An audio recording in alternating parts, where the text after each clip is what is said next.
এবার একটু বিভিন্ন বাজারগুলো থেকে নজর রাখতে হচ্ছে, কারণ আপনারা জানেন নাভিশ্বাস সাধারণে এত দাম বাড়ছে শাকসবজির, কিন্তু সেটা মানতে নারাজ টাস্ক ফোর্স। অভিযোগ, বাজারে টাস্ক ফোর্স হানা দিলেই নাকি কমছে দাম, আর আধিকারিকরা সরলেই ফের দাম চড়ছে। কিন্তু এর কি কোনো পার্মানেন্ট সলিউশন আছে? দীপঙ্কর আমাদের প্রতিনিধি আমাদের জানাবেন। দীপঙ্কর,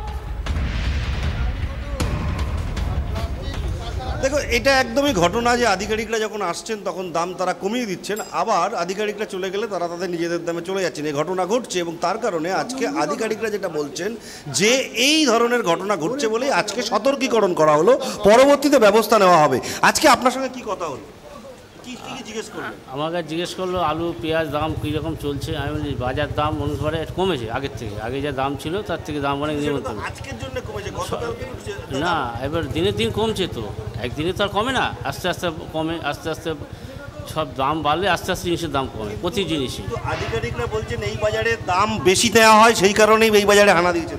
হ্যাঁ হ্যাঁ, বাজার মাল ভালো মন্দ আছে তো, ভালো মন্দ নাহলে মালটা দাম বেশি হবে কেন? দেখো, একদমই কোয়ালিটির প্রশ্ন উঠছে। যখন দাম বেশির কথা বলছে তখন কোয়ালিটি অন্য এক দোকানদারকে জানার চেষ্টা করব যে তারা অ্যাকচুয়ালি কি বলছেন। টাস্ক ফোর্সের লোকজন যখন কর্মীরা আসছেন কি বললো, আপনার সঙ্গে কি কথা হলো? একটু বলুন না, কি কথা হলো আপনার সঙ্গে? আমার দাম জিজ্ঞেস করলো, আমি দাম বললাম।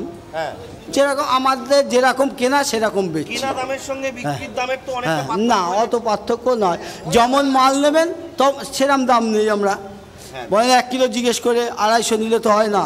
1 কিলো মাল বেচতে গেলে আপনারা কি ওনাদের সামনে দাম কমিয়ে বলছিলেন? না, যা দাম বলি 1.5 কিলো 50, 1.5 কিলো 50 বলি, এটা 40 টাকা কিলো।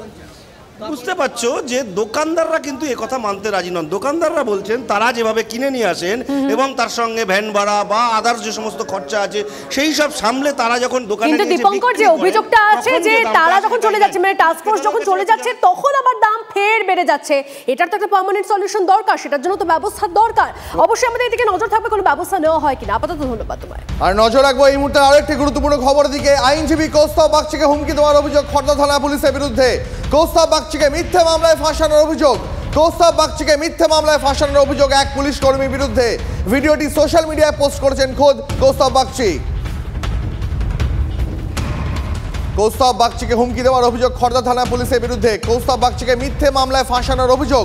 কৌস্তব বাগচিকে মিথ্যে মামলায় ফাঁসানোর অভিযোগ উঠেছে এক পুলিশ কর্মীর বিরুদ্ধে। পুলিশ কর্মীর সঙ্গে তার কথোপকথনের ভিডিওটি সোশ্যাল মিডিয়ায় পোস্ট করেছেন কৌস্তব বাগচি। আইনজীবীর পাশাপাশি তিনি এই মুহূর্তে বিজেপির একজন নেতাও।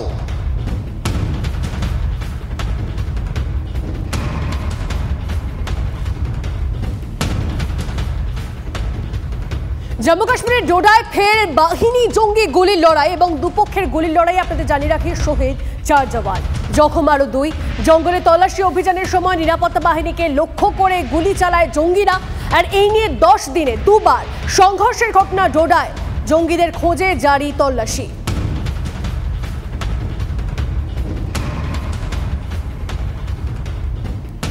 एक बार फिर लगातार सुरक्षा बल, जम्मू कश्मीर पुलिस और सेना जो है लगातार इन्हीं घने जंगलों में कॉर्डन एंड सर्च ऑपरेशन चला रही है ताकि जल्द से जल्द उन कायर आतंकियों की दरपकड़ की जा सके, उन कायर आतंकियों को न्यूट्रलाइज किया जा सके जिन्होंने इस तरीके से कायराना हरकत को अंजाम दिया है।